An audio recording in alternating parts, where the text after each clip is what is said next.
All right, folks, we back at it. Episode 16, the Patrick Gayle show here. You see Coach Gayle has stepped up his background game over there. He got it going on. He said, I'm from New York City. I did this. Didn't know Wizard helped me do nothing. I am here. It's Coach Patrick Gayle. Hey, big shout out to my wife. That's who gets all the credit. It's my wife. My wife told me I need to step it up. So I stepped it up a little bit through her. I hear that. And Coach, it's Mother's Day weekend. You there with your wife and beautiful family down there. So talk about, your wife's support of you through your journey of coaching and how she's been very instrumental in pushing you to reach your dreams as a head coach in college basketball. Definitely. Happy Mother's Day to all of the Mother's Day out there. For the mothers that know, it's not just Mother's Day, it's Mother's Day weekend. They get the whole weekend, JR. So, we dads and we husbands, we know we have to do our things, and happy Mother's Day to my mother in heaven right now. But my wife has been very instrumental, man. She definitely, has allowed me to see, within myself to be a better person, be a better coach. And, it's no coincidence that I got turned down for a high school job right before my first head coaching job. And my wife is the one that told me that any closed door is always going to lead to a better opportunity because the Lord doesn't make mistakes. So big up to her. And, I've persevered through a lot because of her, and she's held it down for the family and myself, and allowed me to, do the things that I do. So God bless her. We have 4 beautiful children that she's instrumental in developing them, and, wouldn't do anything, wouldn't be anywhere without her. And Coach, how important is it when you're a coach, man, to have a supportive wife? Because I know even in radio sometimes it gets rough going through a season and being on the road from October to mid-April for me, a little different from you having to recruit all year and coach from November to March. So how is it having a supportive partner and a wife who really understands the business of what we're into, and is having been able to support us even through dark days of adversity, whether it be wins, losses, or things that pop up with our teams, on my radio team, or with your players? Well, JR, yesterday when I was, taking my children to school, we listened to some chapters of the Bible, and we listened to Genesis yesterday, and it talked about, how Adam left, the Lord and was alone in the garden, and then had to have a companion in Eve. And it said, it's a good thing when you leave your mom and your father's house and you cleave to your wife and you become one flesh. So supportive wives, and for coaches, they go through everything the coaches go through. She's gone through everything I go through. She goes through the wins, she goes through the losses, she goes through the adversity, she goes through helping, mentorship with the young men. They need a lot. They require a lot. And so as a coach, you have to get that refill from somewhere. And it doesn't come from other coaches. Although we all go through the same thing, we get tested as men. We're men coaching young men. So you get tested as a man. And so you need that nurturing, you need that support from a wife. You go through a lot when you deal with, different things in a job, whether it be, on campus, whether it be alums, whether it be administration, whether it be just health, physical and mental health, so wives go through everything that you go through, and they have to be there, and they have to be what you need at the time that you need. And a lot of wives don't get the credit, because I know for a fact, a lot of coaches that I've talked to, they tell me that they couldn't do it without their wives, and they don't get enough credit because they literally go through everything we go through, and they're on the front lines because they see what we go through when we come home every night. 100%, Coach. 100%. Like I said, they wear those wins and losses together, but it's good to have that support to keep you going each day, to get up, go to work, and work out, and even when it's a losing streak or whatever comes up, they're there when you come home with those kids as well to kind of take your mind off it for a little bit before you jump into that fight. and they see how hard you work. A lot of people take coaches for granted because no one believes coaches work hard enough. Because it's all about it's a black and white situation. Either you win or you lose, or it could be well, you don't play my son enough, or alums could be like, oh, you don't do enough for what we're trying to represent. No one sees how hard coaches work in the background, but the wives, they see what we go through, and they live it. It's not just seeing it, they live it. They literally take on that stress with the coaches. So anytime you see a successful coach, there's definitely a wife behind them. And speak background, like you just had three young men graduate last week: Jordan Simpson, Jameer Moore, and Reggie. So getting those guys across the line, and have another one come across the line this summer. So that's the background work you're doing. You're saving lives, you're making lives, you're giving direction to young men who get over the line and can now move on with their lives after successful time at Albany State through basketball. Now they have opportunity to be successful in their lives going forward. And the best conversations that coaches have are the conversations directly after graduation, because a lot of these young men don't know what the next step is. They're still trying to be athletes, obviously, but you have to be in the real world now. Now it's real, and we tell them all the time, it's real now. And it's funny because Jordan made a comment and said, coach, I don't know what to do now. I'm just used to just going to class and hooping. And literally you have a young man that's like, I don't know what I'm gonna do one day. I wanna go to class. I wanna work out, because that's what he's been used to doing. He just and it's a cool thing to hear, because you can see that there's so much potential, there's so many things to do. And now it's really a test of what your program, was really about. And I'm so proud of a lot of young men that are taking care of their families, that are doing different things. I have a total, spectrum of different careers of guys that have played for me. And that's, to me, the true test of your program. Again, you want to win championships, but if you have young men that aren't doing, something productive for themselves and for their families, that's an indictment on your program. It's not how many pros, come out of your program. It's how many professionals come out of your program. And there is a difference. And the key is have a relationship with your coach after graduation. I will be honest, on a relationship with a couple of my coaches after graduation, which is fine. I'm cool with it. But the idea is that I know Coach Gayle, you actually care about your players, and it wasn't just help me on the court or the field. It was, I care about you as a young man, not what can you do for me for my win-loss record. And you know what's funny, JR, sometimes doing something in the present that may affect them, and give them more adversity in the present is the best thing you can do to help them in the future.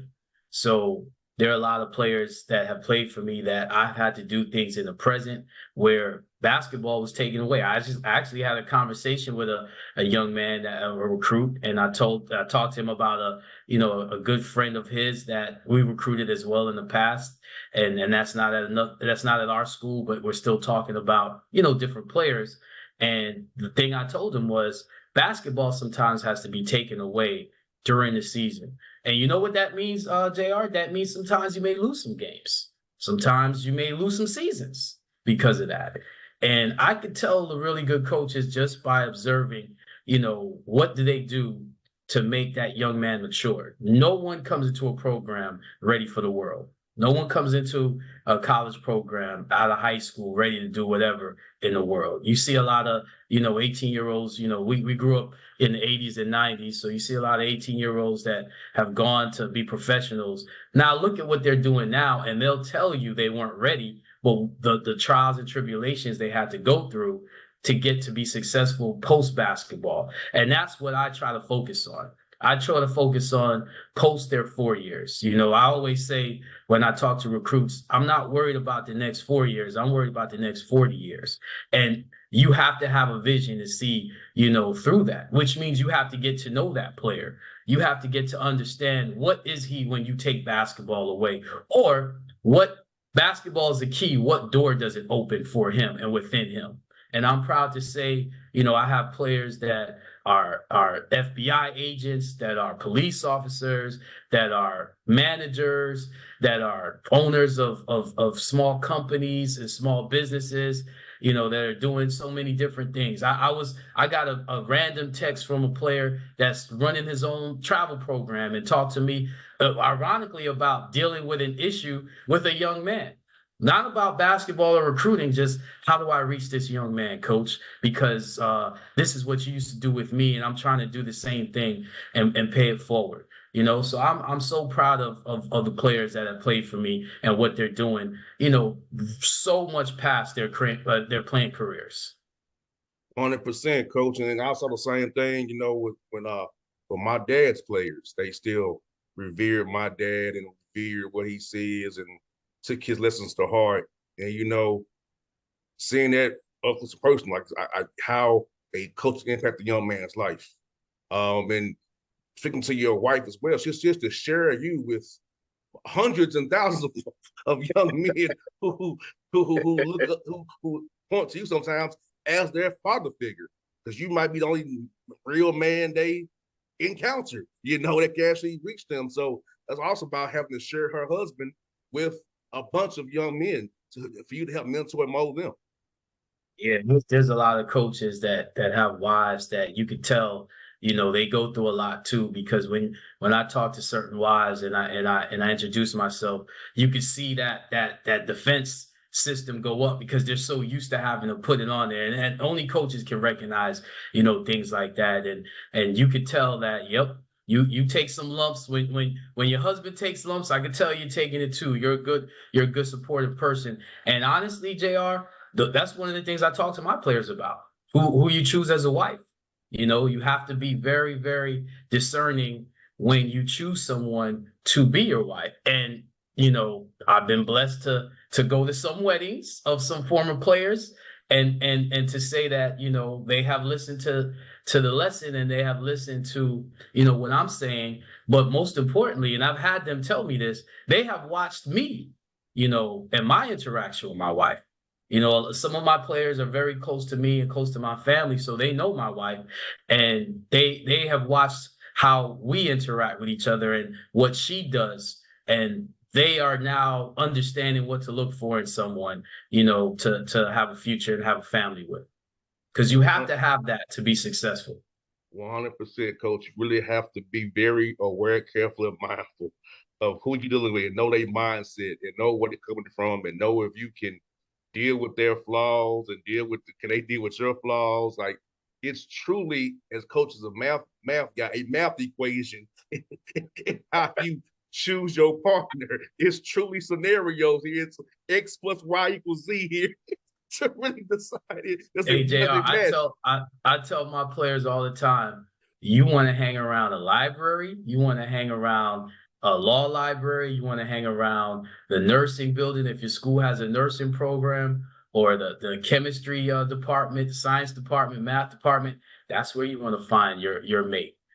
So again, I try to give them a vision to help them be successful 40 years down the line.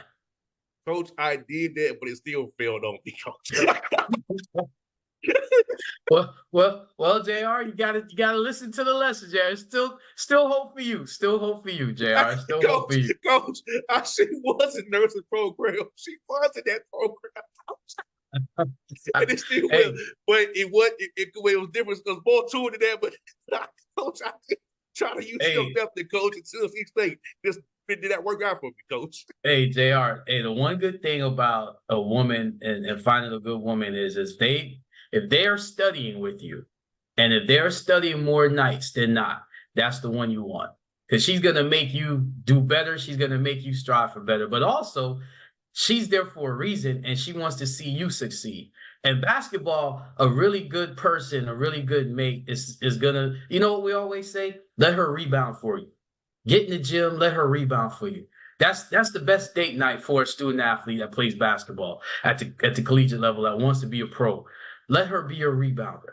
And you know what's funny? I remember a story where I'm walking into the office 8 o'clock in the morning, and I see, and this is years ago, and I'm seeing one of my players shooting, but I don't see him moving. So I walk and I move closer, and I see his girlfriend, and she's just smiling at me. Now, JR, that semester was his highest semester as a student.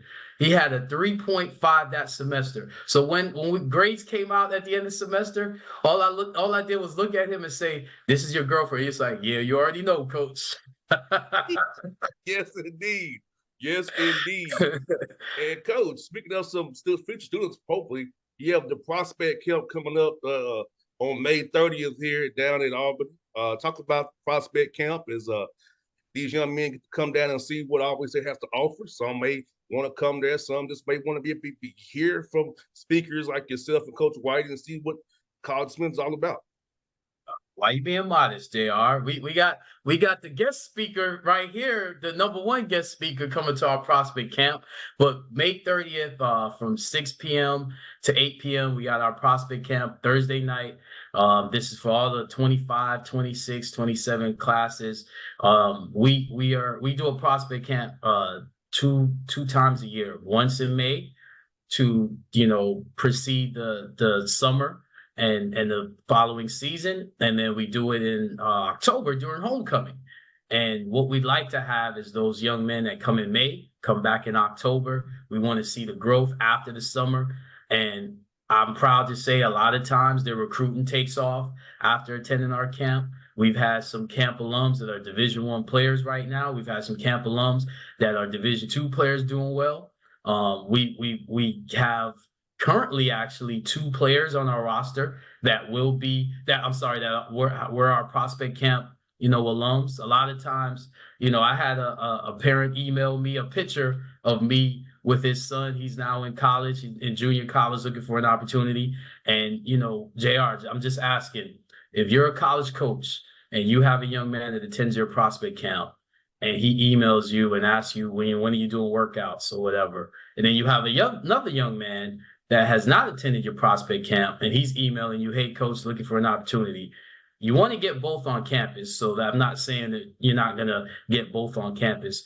But if both things are equal, who would you take? I went to my prospect camp.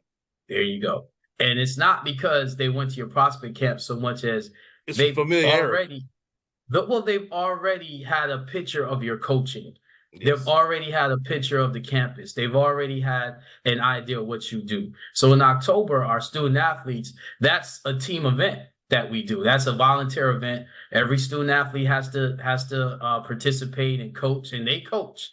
All I do is walk around and evaluate.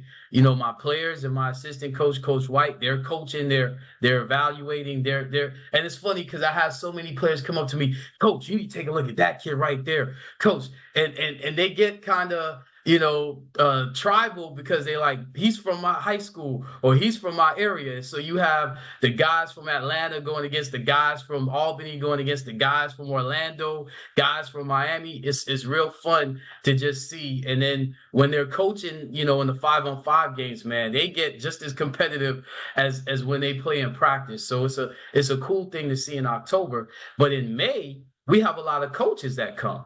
So I've had, coaches at the Division I level, coaches at the D2 level, and definitely JUCO coaches come in and post-grad coaches come in that are looking for players. So they'll come in and evaluate as well. So we try to make it, an opportunity where young men are not just, getting coaching from a college coach, but also getting evaluated and recruited from other coaches in the area. A lot of D2 coaches, we know a lot of people. We talk a lot. We have a big, fraternity, and we'll invite each other. Well, I don't know what other coaches do, but I know I invite as many coaches as I can to my prospect camp in May, and guys like you to just come and just share knowledge with these young men because they're all looking for an opportunity.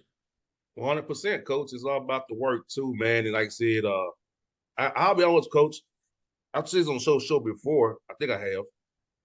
I chose Tennessee State for two reasons. I went to basketball camp as a 4-year-old and met Anthony Mason and Carlos Rogers, and that stuck with me. I knew this play. When I got a car, I already knew the place from a 4-year-old, Yep. and I liked it. Yep. I went to football camp with L.C. Cole, Johnny Cole, and James Reese. So I already knew Tennessee State from a child. So when I heard of, I'd already known about it. So I would say going to camps in the summertime can be very good for recruiting if a kid is familiar with your environment. I'm a product of that. Be familiar with an Absolutely. environment, deciding to go there because I already knew what it was from a child, and I liked it. Absolutely. And let me ask you, JR, what was the distance that you traveled to get to that camp when you were that young? Now that you My, think about it. my mother we went up there on my mother took me on the Greyhound bus to meet my cousin in Nashville. So 247 miles. Look at that. Look at that. And that's what it's all about. And you know, on Mother's Day weekend, look at what your mom sacrificed and look at how it's paid off. At 4 years old, and you entered college around 17, 18. So look at the investment that she made, and it's still paying off to this day. So that's what it's all about, you know. And again, these are things that wives see, that they see how hard you work, they see how much you invest, and even players that aren't even your players, you know, because a lot of these young men don't play for me, but they still contact me, and I still am allowed to help them in whatever capacity because of this introduction of the prospect camp. No doubt, coach. And that camp cost $80, coach. That's how long ago it was. $80 for 4 days of camp. Well, guess what? Inflation ain't that bad because our camp only costs $90. But for one So night though, inflation's this is not that 4 days. bad. This is 4 days. Yeah, like I said, I do remember eating pizza on the floor. We watching videos of old NBA. Going to the bookstore. Going to the dining hall, which also looked the same when I got there. Which never mind. But you know, all that still stuck with me from a 4-year-old. Right. Those are lasting memories, JR, and that's what allowed you to be an alum. And that's what, you know, that's what it's all about. That's what it's all about. You got to get that introduction. And, you know, we've had players come from, you know, ninth grade on. And, you know, they always rave about, you know, the facilities at Albany State. We have 2 campuses, we have 2 different arenas, and it's cool to see the players see it now as a high school prospect, and then we have players now on the roster that are now working out there. And trust me, they love being Golden Rams, and it started with that prospect camp. And it's funny because I wish I have it now. I can still show you notes of different coaches that took notes on different players, and it's cool to look back at those notes 4 years ago and see where the players are now. And a couple of those players were on our roster this year. That's the coolest part. And then I've had my players that have attended the prospect camp speak to the players, you know, about their experience. And JR, you want to talk about a great moment, you know, for me, that was a championship moment to hear about them speaking about their experience and them saying, I was you that wanted to be a player, and now I'm a player on the roster. That's huge. 100%, coach. And like you said, you know, that was very important to me as a 4-year-old, like you said, coach, and for them coming to prospect camp, because I feel like that's where you plant those seeds, man. And Yes. having Anthony Mason pick me up and say, take a picture with me. Yes. It's on Polaroid camera at my dad's house, but I did it. Him and Carlos Rogers both picked me up as a 4-year-old, little punk from Atlanta. You know, took time. Coach Frank Allen too took time to talk to me, knowing that I was out of time. And it's cool because those 2 guys that you mentioned, you know, Mason and Carlos Rogers, made it to the league. And in our case, a lot of our players aren't going to play in the NBA. And I said, a lot of these guys that you're coaching in this camp aren't going to play in the NBA. So you're their NBA player. You know, you're what they're aspiring to be. And let me tell you something to all any young men that are watching. If you play college basketball, that's big time basketball. You're blessed. If you play any type of professional basketball, that's big time basketball. You're blessed. Don't think that it has to have a label or a title for you to feel like you're not blessed. Anytime that this is a game. Anytime that you're playing this sport and it's allowing you to either pay for your education or allowing you to make a living or just allowing you to just do it and not take away from your everyday life where you have to do things to because I've been a volunteer coach that did it for the love and it has led me to this point now. But I'm so happy that I was able to do it just for the love. Didn't get paid anything. As a matter of fact, I was sleeping on somebody's living room floor. Didn't get paid anything, but did it for the love, man. And if you can still have something to do with basketball, the older you get, you're blessed because it's not something that, is for everybody. And a lot of kids will enter in high school, play high school basketball, but don't play college basketball. So just imagine you're playing college basketball, and a lot of parents are like, well, I want a full scholarship for my son. But you look at the son, and the son's like, man, I just want an opportunity, you know. And if I gotta work in the cafeteria, if I gotta, do whatever in my fast food, I just want an opportunity because I love this game. And that's what I love to see at this level. You have so many of those type of guys. No doubt. And you know what, coach? And like I said, it's all about building relationships. And this is an opportunity to build relationships, this prospect camp. So I hope any young man listening will sign up today.